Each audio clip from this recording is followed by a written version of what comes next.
Should investors be able to buy any home in Canada and convert it to an apartment building with an unlimited number of units? If housing advocates had their way, that is the future for Canada's housing market. My name is John Pasals, president at Realosophy Realty here in Toronto. As always, if you have any specific questions about your own housing search or sale, you can always email me at askjohn@movesmartly.com or click the link below to set up a meeting with me and one of my agents. So today, I'm going to chat about one of the latest housing task force that have come out with a whole list of, I think 150 policy recommendations to apparently solve our housing crisis by ramping up supply. And it had a ton of recommendations that kind of, made me scratch my head, but I'm going to kind of focus on one that I thought was the most puzzling and problematic. And I think this one is basically a recommendation that encourages every level of government, the federal, the provincial, and the municipal, to eliminate unit maximums on all forms of residential housing. So what does that mean? Before we kind of unpack what that means, let's backtrack and remember that in areas like Toronto and much of Canada, there are a lot of regions that only allow single family homes. And most of those are single family detached, in some cases, single family semis. And what the federal government has been doing for quite some time with their Housing Affordability Task Force is encouraging or requiring municipalities to allow multi-unit housing in those areas. So in those areas where you only have allow detached homes, for example, to allow detached houses that have up to, say, 4 units. And the City of Toronto has already pushed this forward, and the federal government's pushing municipalities to do the same as well across Canada.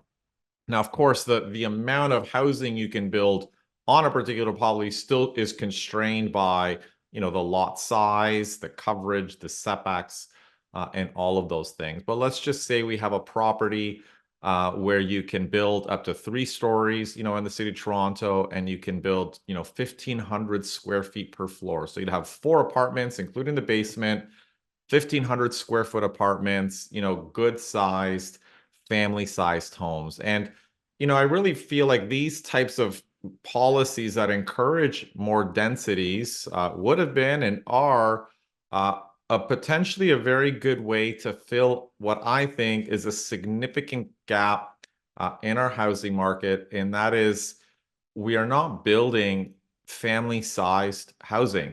We are building far fewer low-rise homes for owner-occupiers. So we're not really building many row houses, semis, or detached homes the way we were 20 years ago. So there are far fewer of those to actually buy because we're not building them. But we're also not really building family-sized rentals. And that's because most of our rental supply has been driven by the condominium market. And the condo market doesn't build family-sized rentals. They build what mom and pop investors want, which is 400, 500 square foot tiny condominium rentals. Why do they want that? Because they're cheaper and more profitable, quite frankly. They get a higher return given the purchase price. So we're not building family-sized housing. And one would think that, building more densely in existing neighborhoods would be the perfect opportunity to build more housing. And is 4 units per lot the right number? I mean, I don't know. Maybe that's too low. Maybe we should have 5. But the point is, with 4, you can have 4-size family-sized homes, 1,500 square feet.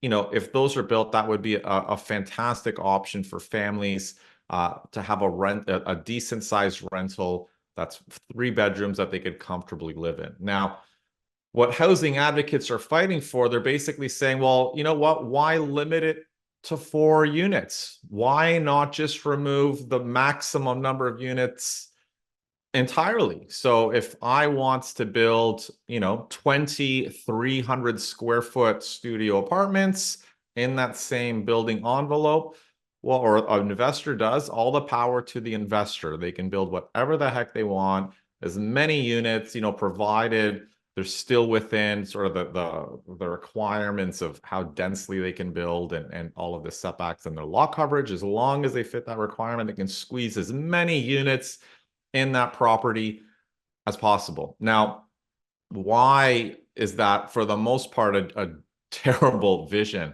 I mean, it's a terrible vision because what these housing advocates are, well, number one, the housing advocates are sort of talking about housing as if it's irrelevant what we build. I mean, it doesn't matter if it's a 300 square foot studio or a 1,500 square foot home. Housing units are housing units, and if your goal is to build 5 million of them, you know, maybe they're thinking I'd rather have 2,300 square foot units versus 1,500 square foot units. You know, they're getting closer to their set target. I mean, which is an odd way of thinking about housing. Um, so it's a terrible vision because when you go down this road, of course, builders have no incentive to build family size units. Builders are going to build whatever they're going to make the most money on. And, you know, if a builder is building 4 family size rentals, 1,500 square feet, you know, maybe they're going to make 160,000 or something like that in gross rent out of that. Well, if they build 2,300 square foot studio apartments, they're probably going to make a good $100,000 in gross rent over and above what they would have if they built family size rentals. So what is the builder going to make? They're going to make what makes them the most money, and they're going to build small rentals.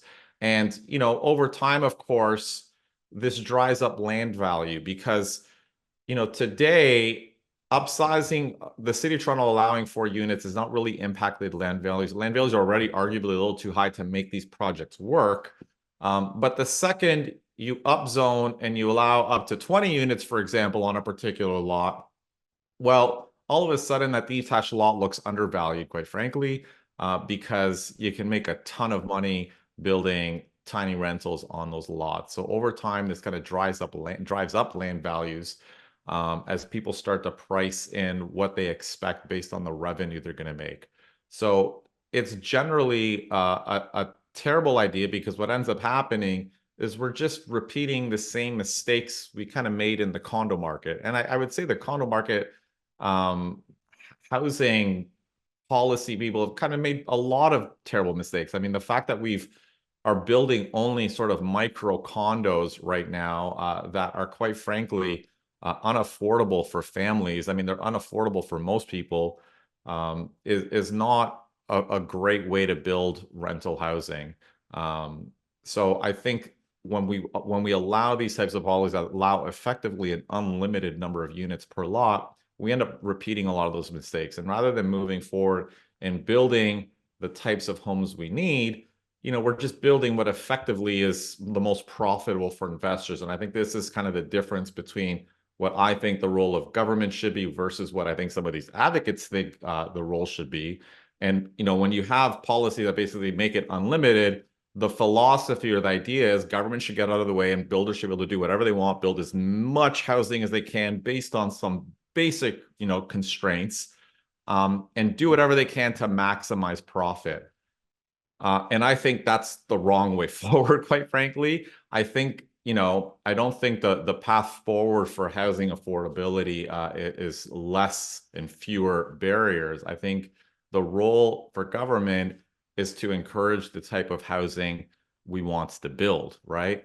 And sure, bending some of those rules to allow for more housing. So, and I don't necessarily think upzoning and allowing more units overall is a terrible idea, but I think there should be some constraints and conditions to it. Certainly, if you have I had a client looking at a large lot and they were able to build at most 2,500 square feet per floor. And if you spread that out over 4 floors, that's like 10,000 square feet. Those are very big apartments. So should they be limited to 4 units, each 2,500 square feet? I don't know. Like most people would not even build that much. They probably build slightly smaller. So, you know, in a case like this, does it make sense to allow the person who buys that lot to upzone to build 8 1,200 or 1,250 square foot units, which is, you know, roughly the same size, you know, the same size in total square footage, but they're building 8 1,200 square foot homes versus 4 2,500 square foot homes. I think to me that is a very good reason to allow someone to build more housing. But again, under this scenario, the municipality would be basically conditionally allowing that upzoning, provided that the builders are building a certain size of housing. And in this case, family-sized housing, or whatever the square footage is a separate matter. But the point is building 1,200 square foot units is better than building, 30 tiny studio condos, which would be the most lucrative. And I think that, one of the challenges I think that I'm seeing with all of these housing debates is that, the advocate, like everyone's so eager to kind of put their stamp to solve the crisis, to do whatever. Everyone's throwing these one size fits all ideas of what need to be done. And that's the interesting thing about many of these policies. Like this is, this idea of eliminating maximum unit sizes, it was a national idea. So this idea that you can do the same thing in every market to solve our housing crisis just doesn't seem particularly considered to me. And like I said, I think there's room to do that. I think it makes sense. I gave one example of if it's a huge lot, that makes sense to conditionally upzone. If you are relying on the private sector to build student rentals, it makes sense to conditionally upzone around colleges and universities that need student housing. 100%. More density is better. But this idea that you just remove any requirements and allow builders to build whatever's the most profitable for them, I don't think is the right way forward. I think there's a role for municipalities and provinces to encourage the type of housing we want. And if we see that and I think it's not even about like, it should be profitable for builders is an important point. I'm not saying it should not be profitable, but I don't think the solution is to allow builders to do whatever's in their best interest necessarily. And my point is that if building fourplexes or family-sized housing is not profitable, yes, certainly maybe municipalities need to consider upzoning, allowing 5 units rather than 4 units, allowing 4 stories rather than 3 stories. So the policies that we have now may not be perfect, but I think we have to think about what type of housing we want, what type of housing we would like the private sector to build. And I think our policy should be geared around driving the private sector in the direction that we believe we want them to go in, and building the type of housing that as a city and a province and as a country we feel needs to be built, rather than just opening things up, having allowing them to build an unlimited number of units per lot, and allowing the private sector to basically build whatever's the most profitable, which is kind of what these policies are geared towards.